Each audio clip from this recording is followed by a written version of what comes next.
Saktong-sakto, parang sinukat, Onyx Philippines.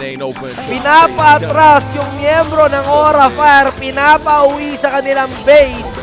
And tuloy-tuloy pa rin ang pamamayagpag ng mga hedgehogs dito. May minions pa silang kasama, maaari silang bumasag ng tore if hindi magmamapatapang yung Aura dito sa pagsile. Pero Feather Airsect naman, ang bilis na ng cooldown. Pero Kabuki dito pumasok, nagkamali ata siya ng BMI in and a blazing to win. Napadaan nyo Akay! Sobrang sakit! Napadaan nyo Akay, tapos mapapakount outer pa dito si Kuya Phase Hugger. Double kill na para kay Nets. Sobrang sakit na ng sniper ng Onyx Philippines. Habang si Godiva ang makakuha doon triple kill para kay Nets. Bigyan ng Maniac yan! Nets with that kill and a wipeout for Onyx Philippines. Malinis, trumabaho, Onyx Philippines. Sila ang unang makakuha ng game. Unstoppable, unstoppable.